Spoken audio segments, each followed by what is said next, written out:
Okay, just picture this. You're standing on a massive marble cliff, and the Aegean Sea is just glittering, 60 meters right below you, and all you can hear is the wind and the waves. You're at Cape Sounion, honestly, one of the most stunning spots in all of Greece. But here's the thing. This place is so much more than just a gorgeous view.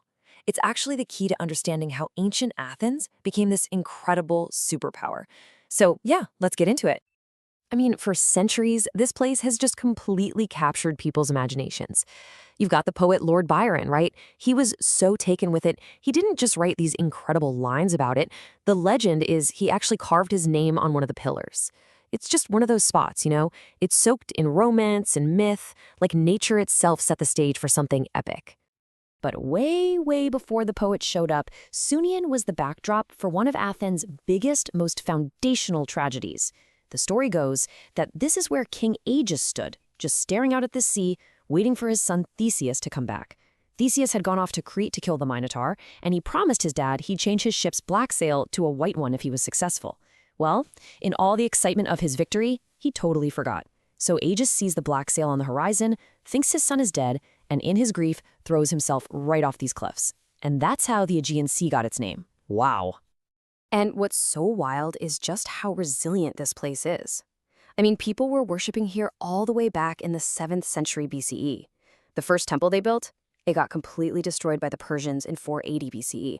I mean, what a devastating blow. But Athens, they didn't just give up. Nope. During their golden age, with Pericles in charge, they built back bigger and better, creating the incredible Temple of Poseidon we can still see today. And then later on, when the Peloponnesian War got really nasty, they actually turned this whole sacred area into a full-on fortress.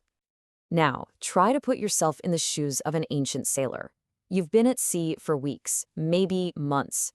Then, you see these gleaming white columns on the horizon. Can you imagine the relief? It was more than just a landmark. It was like a sacred beacon, a personal message from Poseidon saying, "You made it. You're almost home." It was literally the first thing you saw when you left Athens and the last thing you saw on your way back.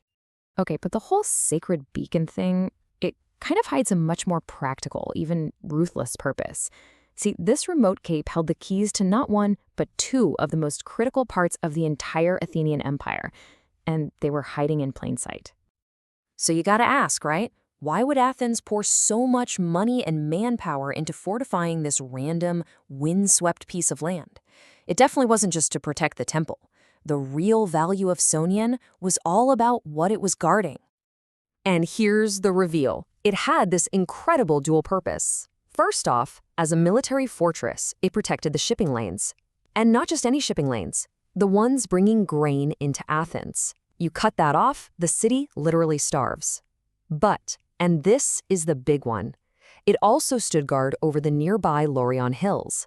And what was in those hills? The engine of Athens' entire economy. Absolutely massive silver mines. So what you have here is a direct pipeline from rock in the ground to immense power. It worked like this. They'd mine the silver ore, purify it in workshops right there on site, and then ship the pure silver to Athens to be minted into those famous owl coins. And that money? It paid for everything.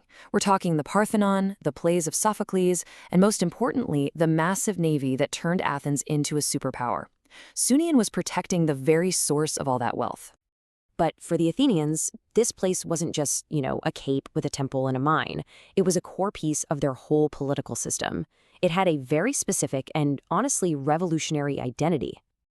So, what did they actually call this unique combination? You've got a sanctuary, a fortress, and an economic engine all rolled into one. What's the word for that? They called it a deme.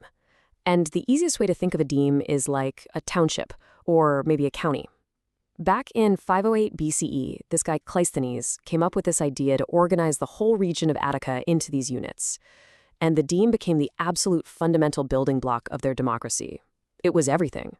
It's where you registered as a citizen, where you voted locally. It's where your entire political life kicked off. And this was no small-scale project. Cleisthenes reorganized the entire territory of Attica, all 1,000 square miles of it, into 139 of these demes. So it didn't matter if you lived in a crowded city neighborhood, a remote farming village, or a strategic outpost like Sounion, every single citizen belonged to a deme. And here's where it all becomes real, Sounion wasn't just some location on a map. It was an active player in the government. Based on his population, the Deme of Sounion got to elect and send 4 of its own people to the Council of 500 in Athens every single year. And that council was the body that basically ran the city's day-to-day business. So Sounion had a voice. So, you see, this whole system of demes, it wasn't just some boring administrative detail. It was like a new form of political technology. It was the very thing that allowed Athens to bring its territory together, to consolidate its power, and to avoid all the petty infighting that was tearing other Greek states apart. Which really brings us to the million-dollar question. How on earth do you hold a state together when it's made up of 139 different semi-independent communities? I mean, they're spread out over 1,000 square miles, each with its own identity, its own local interests. How do you stop it all from just fracturing and falling apart?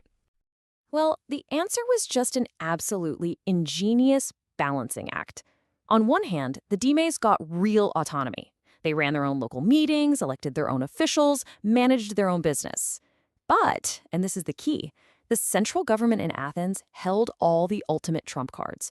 Athens made the laws for everybody, Athens decided who got to be a citizen, and Athens controlled the military. So it was this perfect mix, local freedom, but ultimate central control. And the bottom line, it worked. It absolutely worked. This system fused this incredibly diverse region into one single, powerful political unit, a polis. It meant that a farmer way out in Marathon, a silver miner down in Sounion, and a merchant in the city center, they all had a shared identity. They all had a stake in the success of this unified state. All right, so let's just recap the journey we've been on. We started at this beautiful Temple of Poseidon, right? But we found out it was also a fortress protecting Athens' food supply and its money. Then we learned this whole strategic place was organized as a deme, a fundamental building block of their democracy. And it was this system of demes that created that genius balance between local identity and central power, forging the unified state that made Athens' golden age possible. And that really leaves us with one final big question to chew on. You know, when we think of Athens, our minds jump to Socrates, to the Parthenon, to democracy itself. But could any of that incredible culture have even existed without the quiet, almost invisible political genius of the deme system? A system that took the silver from places like Sounion and turned it into the fuel for one of the greatest civilizations the world has ever seen.